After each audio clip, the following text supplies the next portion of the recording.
afasia é uma alteração de linguagem causada por uma lesão no cérebro. Então, as áreas no cérebro que são responsáveis pelo processamento da linguagem, de alguma forma elas têm alguma lesão, algum machucadinho.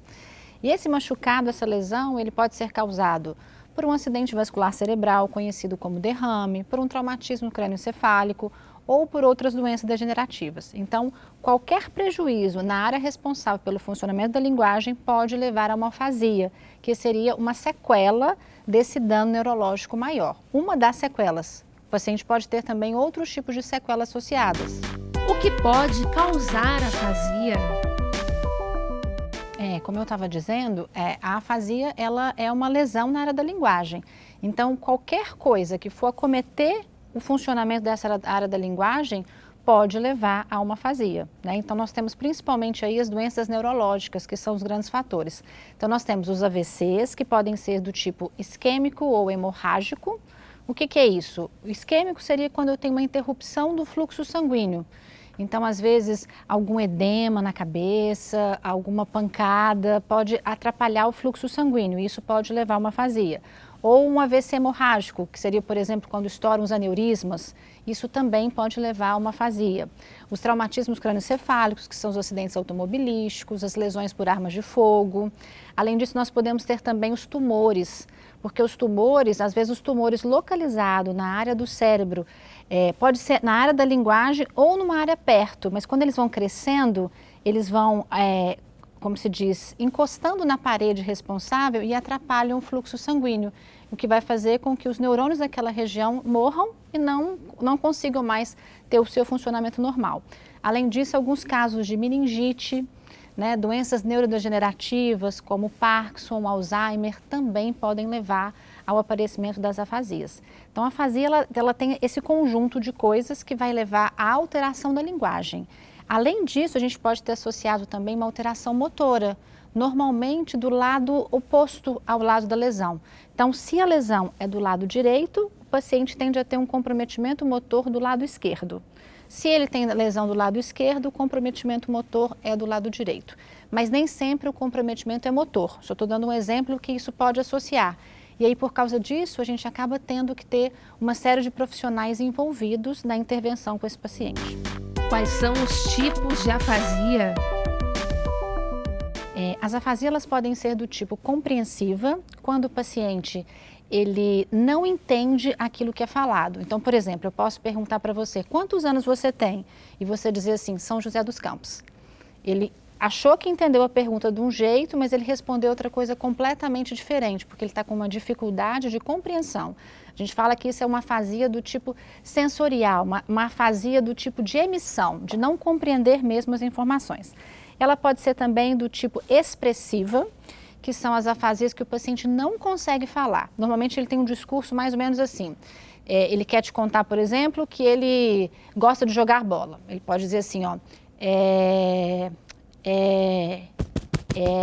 bola. É um discurso bem escasso, um discurso cortado, que ele não consegue formular uma frase, fica tentando, mas não sai. Então, uma dificuldade na expressão da fala. E pode ter também afasias do tipo, a gente chama de anômica, é que às vezes só a área responsável que foi lesada é a área que dá nome às coisas.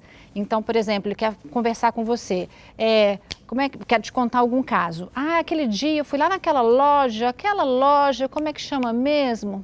Aí eu encontrei aquela moça, o nome dela foge os nomes, né? Então, tudo que é substantivo mesmo foge. Que normalmente são casos um pouco mais simples, justamente porque é só o nome, ele consegue se expressar de alguma forma. E temos também, infelizmente, as afasias globais, em que o paciente tem o comprometimento de compreensão e de expressão. Aí fica muito mais difícil para ele conseguir se expressar de uma forma geral. A afasia pode acontecer em qualquer idade?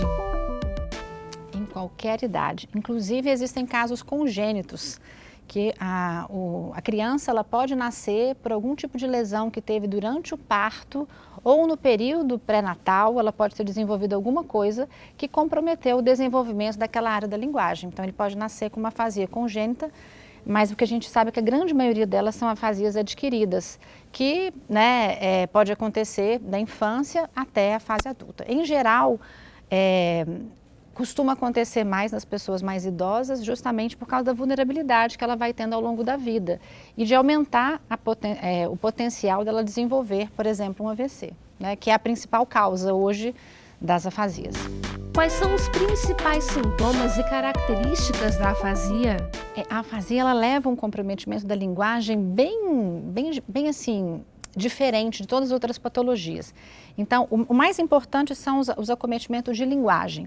Então, ele pode ter uma anomia, que é a dificuldade de dar nome às coisas, ele pode ter um discurso que é agramático. O que seria isso? Seria um discurso sem preposição, sem conseguir conjugar o verbo, parece que ele não sabe nem falar a própria língua.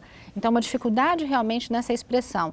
Ele pode substituir uma palavra por outra durante a fala dele, ele pode falar palavrões, que a gente chama de estereotipias, é quando ele tenta falar alguma coisa e sempre vai vir uma palavra o tempo todo, e ainda que ele não tenha controle sobre ela. Então, essas características da linguagem são muito características. Além disso, ele pode ter também problemas motores, né? Problemas visuais associados, às vezes perde uma dificuldade com o campo visual, né? Pode ter problemas da dificuldade de sensibilidade, de pegar objetos e não saber reconhecer o que é, porque tudo que tiver junto ao comprometimento da região da linguagem vai acabar comprometendo esse paciente também, né? Então, pode vir uma gama de coisas juntos além da alteração de linguagem. Como é feito o diagnóstico da afasia? Bom, o diagnóstico médico, ele é feito a partir da tomografia computadorizada. Então, o médico vai lá, olha e vê qual que é a região que foi lesada. Se coincidir com uma região da área da linguagem, ele diz que é afasia.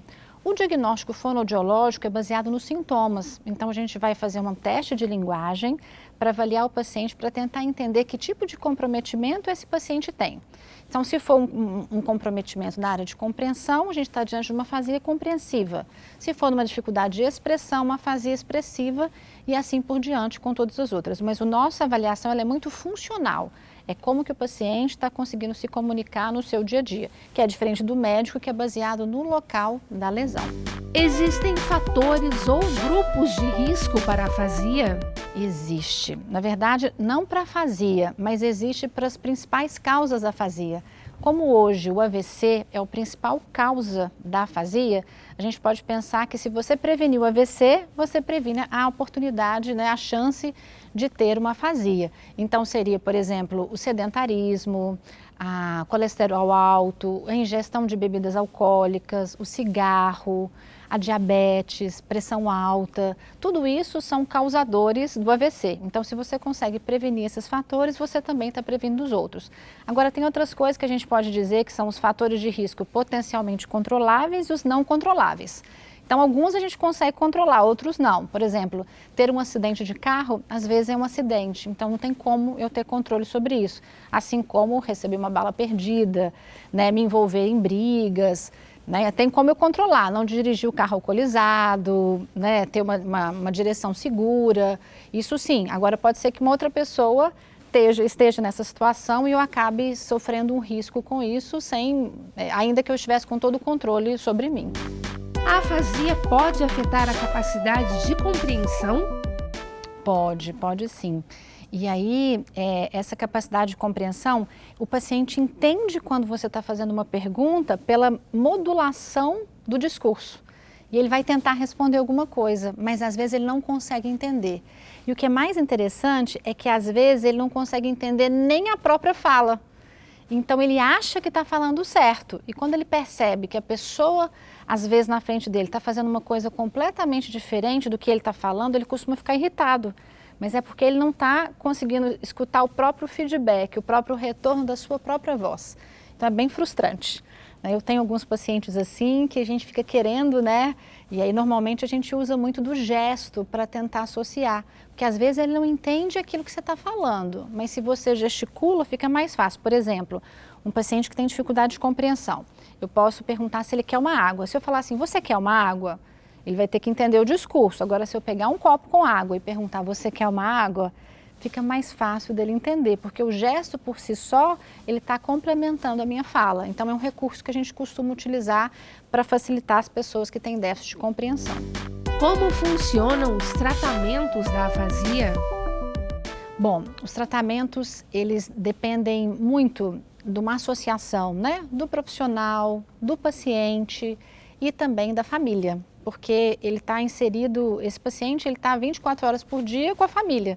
Então não adianta ele ir ali no consultório, mas tem que ter essa continuidade em casa.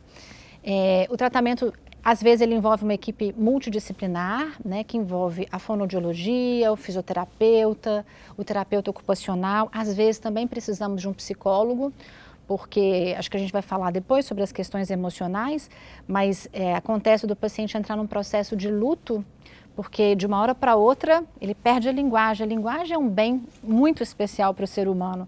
Então, perder essa capacidade faz com que ele, é como se morresse uma pessoa e tivesse que nascer uma outra. Então, é muito difícil para esses pacientes. Então, o apoio psicológico também é muito importante. Mas esse tratamento é um tratamento que é longo. Por que é longo? Claro que depende muito do tipo de afasia, da área de acometimento da lesão, mas em geral não é uma patologia que você consegue com o tratamento resolver de uma hora para outra. Então você precisa de estar adaptando e reinserindo esse indivíduo na família, na comunidade que ele vive, aos poucos, dentro da própria dificuldade dele. Então é um processo um pouquinho mais demorado, mas que funciona, que resolve. Não tem cura. Não tem como, normalmente a grande parte dos pacientes não volta a ser o que era antes, mas eu já tive pacientes que tiveram uma recuperação quase que 100%, mas porque tiveram toda uma dedicação e porque tinha uma história prévia de um cérebro muito bem utilizado. Eram pessoas que falavam várias línguas, muito dedicadas, estudavam muito, então era aquele cérebro que tem uma capacidade de neuroplasticidade muito grande. O que é nessa neuroplasticidade? É a capacidade de se adaptar diante de uma lesão. Tá? Então, quando a pessoa tem esse potencial prévio, ela tem uma chance de recuperação muito maior. Quais são as possíveis complicações da afasia? Bom, a gente pode ter associado um quadro de disfagia. O que é a disfagia? Uma dificuldade de deglutir. Então, o paciente vai comer alguma coisa, o reflexo da deglutição pode estar prejudicado, ele pode ter uma aspiração. O que é aspiração? A comida vai para o pulmão e aí ele pode ter quadro de pneumonia que pode gerar toda uma complicação. Além disso, o fato dele não conseguir falar pode dar a sensação de que ele está preso dentro dele mesmo. E isso costuma gerar quadros depressivos muito sérios. Então, a gente tem que tomar muito cuidado para entender muito essa realidade do paciente, para poder tirá-lo disso e fazer com que ele tenha vontade de se recuperar e se reabilitar. Então, as complicações seriam, porque ela não evolui, né? Então, você teve uma afasia, né, uma doença neurológica que causou isso, você vai tê-la até o fim. Então, assim, não quer dizer que ela vai piorando, você pode ir melhorando com o tratamento e com o tempo, porque a neuroplasticidade ela vai acontecendo. Agora, não existe casos raríssimos de uma progressão nisso, a não ser quando a doença de base ela já progride. Por exemplo, o Parkinson ou Alzheimer, as doenças vão progredindo e aí a afasia vai junto. Tá? Então, seria pensando nisso, mas entendendo a causa principal da afasia que a gente tem que se preocupar, porque é ela que vai dizer quais são as outras sequelas associadas. Quais são as consequências emocionais da afasia? É muito difícil, né? Tem 20 anos que eu trabalho com pacientes assim, e eu já vi de tudo, de pessoas que que recuperam muito bem, mas a gente percebe que é justamente isso, morre uma pessoa e nasce uma outra pessoa, porque você precisa de criar uma nova forma de interagir com os outros e com o mundo. Então é uma mudança de paradigma muito grande. Então, em geral, essas pessoas passam por uma fase de luto igual quando a gente perde um ente querido. Então, elas passam por raiva. Já tive pacientes que ficaram um mês indo no consultório só chorando. E aí eu tinha que ajudar a compreender, a dar significado ao choro dele, porque ele não conseguia falar nada. Então, imaginar que a gente não consegue falar nada é uma coisa muito dolorida.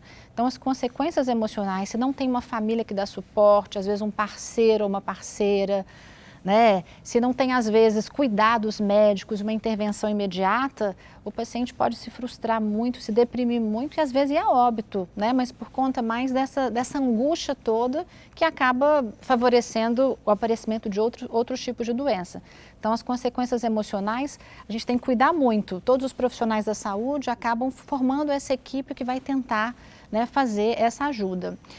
Em geral, a literatura diz, e eu já percebi isso também na prática, é que os pacientes que têm a afasia de expressão, a dificuldade para expressar, eles costumam ter mais dificuldade emocional. Por quê? Porque eles entendem muito bem o que está acontecendo com eles. Então, eles sabem que quer falar, mas não consegue, fica preso.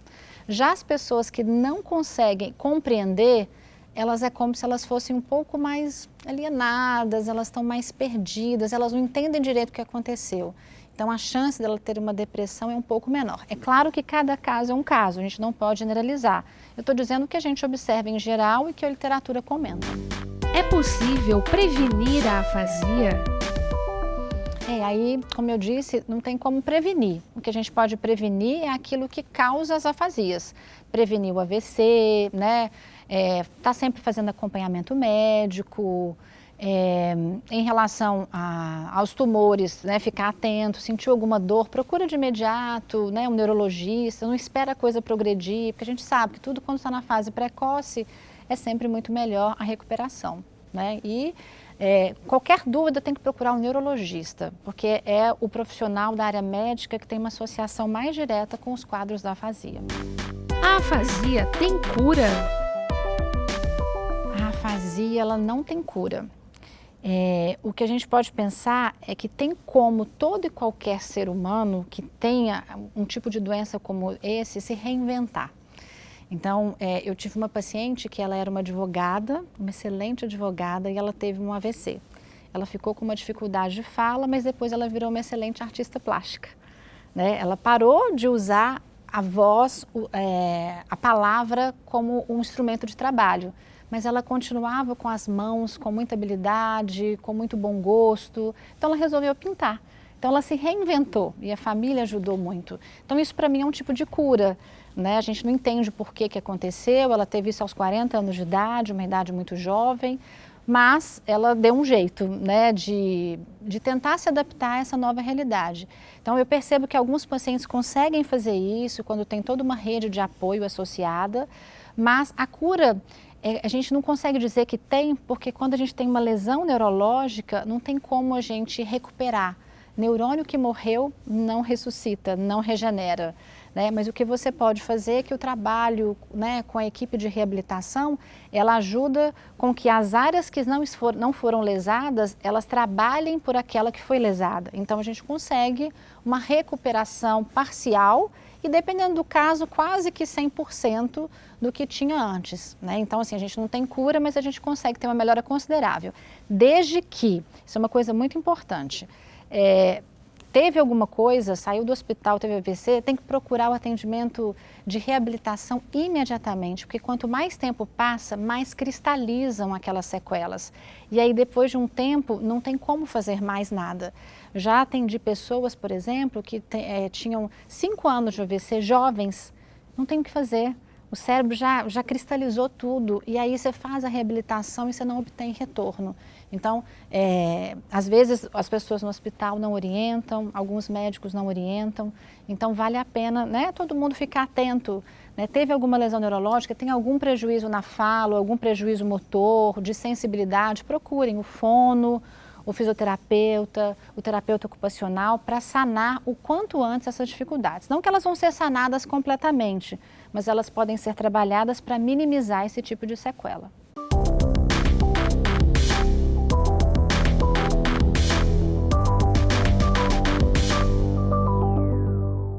E para você que acompanha os nossos programas e gosta de estar por dentro dos assuntos da cidade e também do trabalho dos vereadores, se inscreva no nosso canal e confira tudo o que acontece aqui na TV Câmara. E se você gostou do nosso conteúdo, não esqueça de curtir nossos vídeos. Deixe aqui o seu like. Deixe o seu comentário e ative o sininho para ser avisado de todas as novidades.